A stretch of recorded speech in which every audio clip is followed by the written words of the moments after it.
So this is Wawel Castle behind me in Krakow. This afternoon, 1.5 million people are expected to come to Krakow to attend the funeral of President Lech Kaczynski, who was killed in an air crash in a plane in Smolensk, Russia, last Saturday. President Obama has cancelled the trip allegedly because of a cloud of volcanic ash. You can see above Krakow the skies are completely clear. Prince Charles, Angela Merkel, the Chancellor of Germany, Nicolas Sarkozy and Berlusconi of Italy have also cancelled their appearance at this funeral today at very short notice. It's quite remarkable because Berlin is only about 400 kilometers away.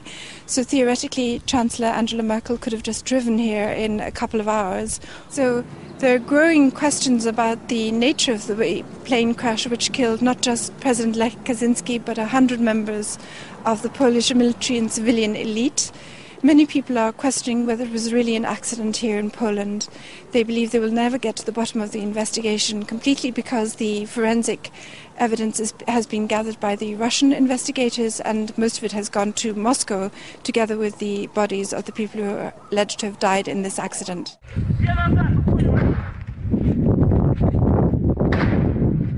So gunshots can be heard in a video that was shot immediately after the plane allegedly crashed in this piece of wood in Smolensk. 4 gunshots can be heard from a small caliber pistol.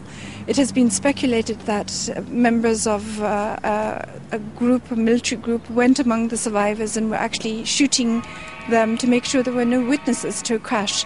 This videotape is now being examined by the Polish state prosecutor.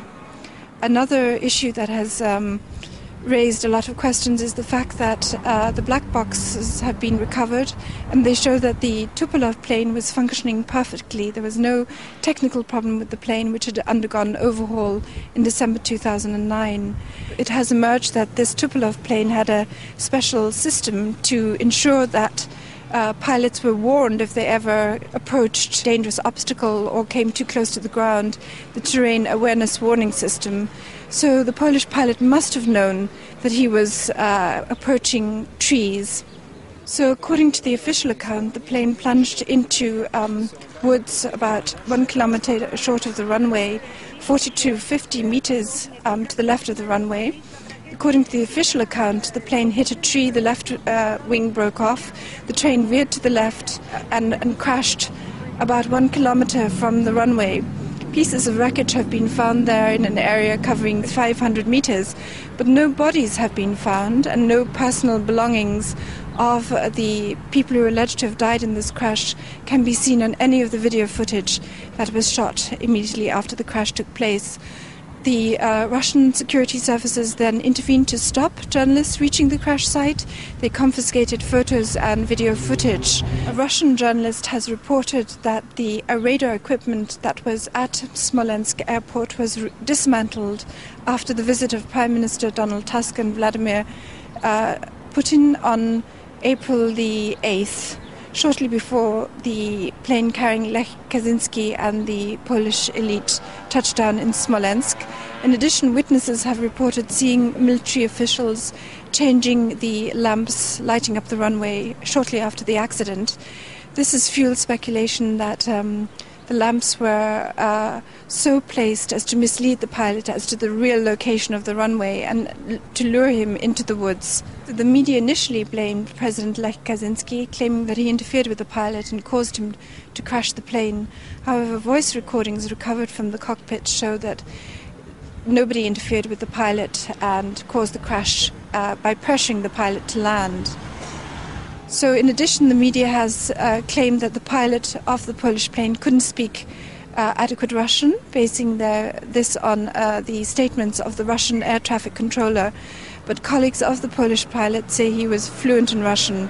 Polski samolot rozbił się w czasie 4. podejścia do lądowania. At the very beginning we were told by the media that the Polish plane had tried to land 4 times in Smolensk because of dense fog, but in the meantime it has materialized that the plane only attempted to land 1 time and that it crashed on that attempt.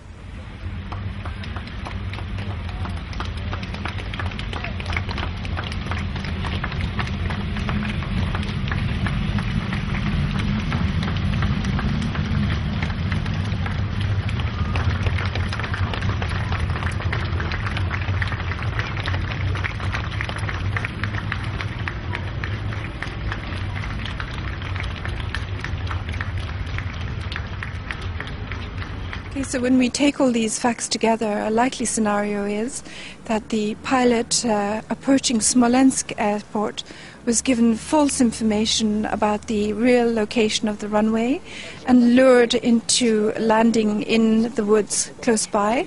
An explosion could have torn away the left wing of the plane as the pilot was descending to land. When the plane crashed in that part of the woods, a small group of individuals could have gone through, killing the crew on board. The absence of all bodies can be explained by, if you posit that these top generals, the central bank governor, the security chief, the two presidential opposition candidates, and large numbers of the opposition party in parliament were not on the plane at all, that they were killed or kidnapped in Poland, and their disappearance is simply being accounted for by claiming that they died as part of this plane crash. These are the questions that many Polish people are now discussing on internet forums, on blogs, and also here on the street in Poland. Pierwsza myśl to też była moja taka, szczerze mówiąc, My chcemy powołania międzynarodowej komisji lotniczej, międzynarodowej lotniczej komisji. Żeby nie wyszło tak jak wyszło w Katyniu, prawda? Że to zrobili Niemcy. Przepraszam bardzo, to nie zrobili Niemcy, prawda? Nie chcę, żeby nasze wnuki czekały następne 70 lat. The timing of the plane crash is extraordinary. It happened 70 years to the anniversary of the first Katyn massacre, when 22,000 Polish officers and academics and political leaders were killed by the Soviet security forces with the consent of Nazi Germany. Once more, Poland finds itself leaderless. People here in Krakow are in a state of shock. And many people are wondering who was behind this extraordinary event. Some people have suggested it wasn't an accident. I am not able to believe in this. Yes. I can't believe in this. Yes. I had a lot of crazy ideas too, and everyone else was saying different things. Because there was no official response, and there still isn't really any official evidence on what went on. So there were a lot of different things I was hearing. Bear in mind that Poland is the only country in Europe to have refused the swine flu vaccine due to the courageous action of the Polish health minister Ewa Kopacz. And Poland was the only country which had a central bank governor that postponed or was unwilling to allow the zloty currency to strengthen in respect to the euro exchange rate. A weaker zloty benefited the economy by boosting exports, employment and tax revenues to the country. The National Bank governor had indicated that he wasn't prepared to take loans from the IMF. Poland is the only country that is not in recession in Europe. It actually is growing at 2.7% this year, I think, and 1.7% last year. Its debt is relatively low compared to other countries. And after the death of this central bank governor in the crash, you can expect to see Poland absorbed into the Eurozone and increasing the size of its public debt very soon.